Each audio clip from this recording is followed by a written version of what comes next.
Hello, good morning. Welcome to the lecture series for the course FRM 12, Geospatial Methods in Forestry. Now, our course again, this video will be your video tutorial for the course FRM 12. Our main topic will be anchored on the concept of Geographic Information System or GIS as part of the geospatial methods that we used in forest surveying and engineering. And of course, that is what we will be using. Now, the slides that I will be using was created by the DUST Balik scientist, Professor Al Tungco, and the founding director of the Philippine GIS Database Clearinghouse in the Philippines for NWSSU on one of my trainings. Now, what are the talking points of this lecture presentation? So these are the outline of my presentation. We will be talking about what is GIS, the physical processes in the GIS, the various definitions of GIS. GIS integrates many disciplines, different applications of GIS, features of a GIS, GIS tools and functions, GIS data formats, what I can do with GIS, and examples of GIS applications, and more topics about GIS. So these are the ones that we will be talking for the rest of this lecture video. So first is GIS is an ingenious tool. What do you mean when you say ingenious tool? Because it evolved 45 years ago. And GIS, ang Geographic Information System, was created 45 years ago, but just recently it was open to the public. And one of the best decision support tools for multifaceted management and research problems. Again, mapping using GIS is one of the best decision support tools. When you say decision support tools, makakuha ka mo nga most of the decisions that our administration is making now in the Philippines is based on science. When we say it is based on science, it is based on facts and data that is supported by those decisions. Like, for example, pila man in the case right now during this time of pandemic, the question of how many doses of vaccine is needed in order for us to vaccinate all the Filipino population. Unsa may basihan nila, may ba silang, sige, palita, kailangan natog mga 5 ka milyon nga vaccine para mabakunahan ang Pilipinas. Diri sugad. Those decisions that they made is based on data that they map out within the Philippines. Kitaw nila, oy, asa man diri nga mga lugar ang taas og population, asa diri nga probinsya, asa diri nga mga syudad ang mga pila ka buok ang infected. These decisions are backed up with data based on GIS application. Now, GIS has a long range of application from managers, researchers, planners, strategists, and different decision makers or mga policy makers like mga politicians. Educators, students, kamo, kita, ako, school administrators, and institutional researchers. Social and natural resource scientists, environmentalists, health professionals, LGUs, a key emerging occupation with strong potential career opportunities. Again, this is what I said in the mga last lectures na to, that the only limit, ang only limit sa application of GIS is your ideas. Depende na sa inyong paggamit sa iyong hunahuna, ang capacity sa inyong hunahuna nga pag-think og ideas, maulang na ang limits sa application sa GIS. Because, again, GIS has a lot of application and opportunities, and based on employment, mao ni ang usa sa mga emerging occupation in 2010 ha. This is in 2010, labi na karon in 2021. Although may mga damo-damo na nga GIS specialists, but still in the province dili kayo damo. For example, in Samar, pipila lang atong mga GIS specialist. So it could be you. And take note that not the exclusive domain of engineers. Makaingon ka mo nga, oy, ang GIS application kailangan ni computer. So, ang mga kasagaran gano'n, mga specialist, kaya katong mga engineer, ang mga computer scientist, mga IT, but no. Most of the GIS specialists that I know are not mga computer major, ang uban, mga forester, ang uban, mga environmental planners, ang uban, mga professors. So, depende ra gud na sa hilig ninyo o sa inyong willingness to learn. Now, let us go on to the definition of unsa man ang GIS. What is GIS, or ang Geographic Information System? So, ang GIS is a set of overlaid maps of people, places, things, and events. So, piskan unsa. When you say overlaid maps, you look like this in one. So, we have ang pinaka-base map, mo na gitawag na to, ang nasa ubos, that is the base map.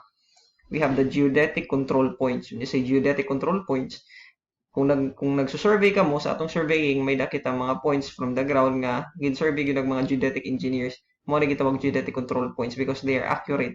Now, for example, geodetic control points are muhon. Familiar ba ka mo muhon? Kanang muhon, ginbutang na sa mga geodetic engineers in order to identify that place as the exact location for that certain coordinate. Nga mao kita ni muhon, mao ni ang boundary sa San Jorge ug Gandara. Sugad. Then we have the digital terrain bathymetry. So ang terrain, kung unsa man hilly ba ni siya or flat ba or mountainous, transportation, mga highways, boundaries, governmental units, administrative boundaries sa different munisipyo, barangay, di ba? And these all, once overlaid, we can already see a map, a single map that can be used as part of our decision making. Di ba? Very important in GIS because we can already reveal patterns, trends, and relationships out of those overlaid maps nato. And on those overlaid maps, where we can reveal trends and patterns, we can have spatial analysis. Diba? When you hear the word spatial, that means in space. Or, for example, distances, elevation, those are spatial factors and is very important in spatial analysis, especially when we're talking about maps. And thus, it is very important in making decision support systems, the maps.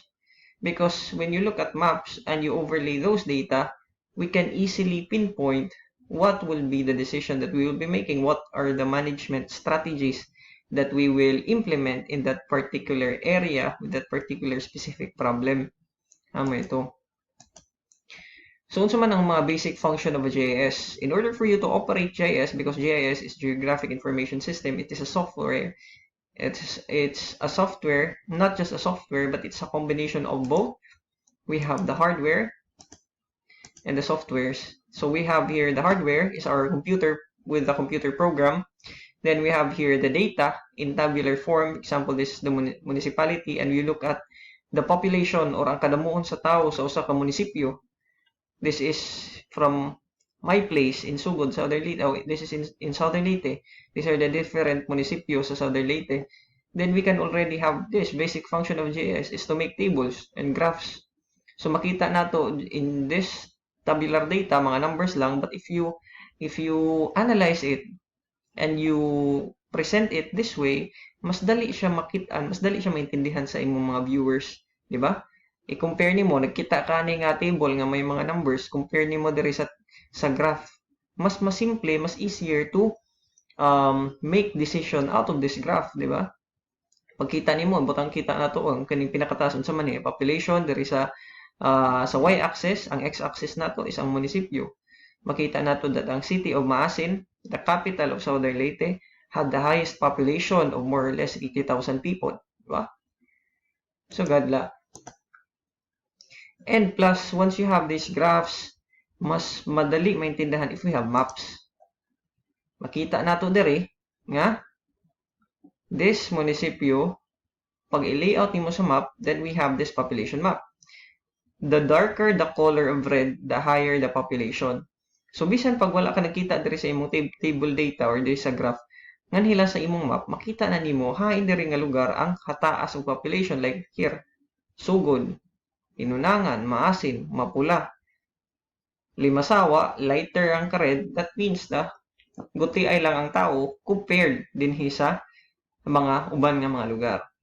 So, sugad.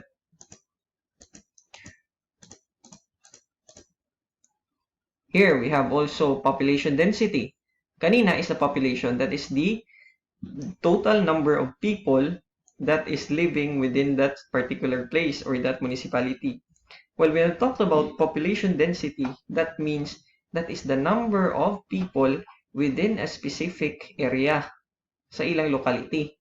kung atong makita diri, the darker the color, that means nga mas damo ang population tapos guti ay lang ang area nga ilang gin-ookyan, di ba?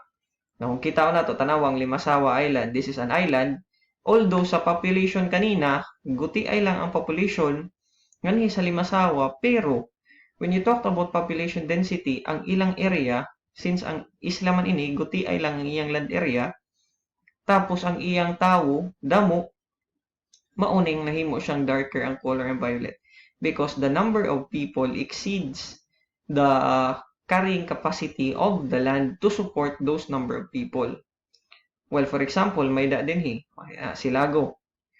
Silago, dako nga yutuna, dako ang iyang land area, pero guti ay lang ang number of people as in a ratio with the total land area. Sugad ang ina pag-intindihan nga map. So now we have the question is, so what really is a GIS? Let's demo a GIS software. So later we will just demo later. Maka open ko. So what really, sige, open ko na lang ha. So mag-demo kita. Let's demo a GIS software. So again, the GIS software that we are using is QGIS. This is the one.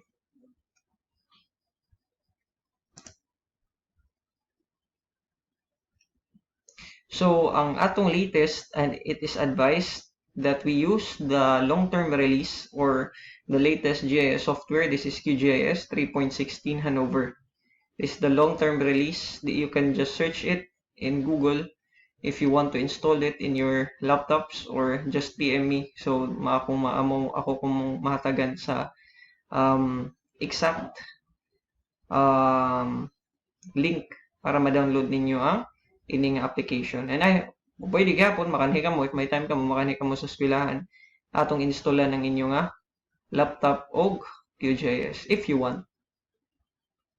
So hulaton lang ninyo kay naglo-loading siya, magdepende ni sa kapaspason sa imo nga laptop. So for example, this one. This is an example of the software, a QGIS software. Kani, familiar ka mo nga lugar? So this is one of the application of QGIS. This is San Jorge. This ngani sa ato Northwest Summer State University, San Jorge campus. So makita ninyo, first of all, this one, kaning mga different color mao ning atong nga mga buildings. Kani mao ni diri ang National Highway, kaning orange. Then we have kaning admin, tapos mao ni ang library, ang forestry. Kung wala pa mo nakakadto yung forestry, mao ni ang atong forestry building. Kani kaluoy man adi kita sa Bukid Park, Kamingaw. Okay, klaro ha. Kung wala pa kanis forestry, mao ni ang atong room. Karon naguba na nga atong room sa forestry. Mga klase pa ta dito. Now, one of the basic application of GIS is atong makita kaning naka-red. This is the boundary of our school, of our university. Mo ning atong boundary sa university. These different areas here is the buildings in our university. Now, kani akong gin-overlay dinhi. 'Di ba ang usa nga problema nato diri sa San Jorge is ang pagbaha. Mao ni ang ato nga salog sa San Jorge. Di ba ang problema diri nga salog kay once magbaha ini nga salog, damo nga lugar ang naapektuhan. Makita nato nay tulo nga color dinhi. Ang kaning tulo nga color mao ni ang flooding. Potential may mag-flooding diri sa Norway. Ang naiigo ani nga mga may color mao nang nababahaan. Ang kanang very high ning kaning blue, tapos kaning green is low, tapos very high, tapos high ning red, tapos ang orange is low. So makita nato na ganyo, maabot pa gani na part sa eskwelahan nga naabot gamay diri sa karsada during pagbaha. Pero mostly diri sa arenas kani nababahaan. Ang pinakahataas gud syempre diri sa Bulaw ani nga part. Although na-include gyapon diri ang kuan gud ang ato nga At ang ato nga bungto, pero since natay mga bricks, flood bricks,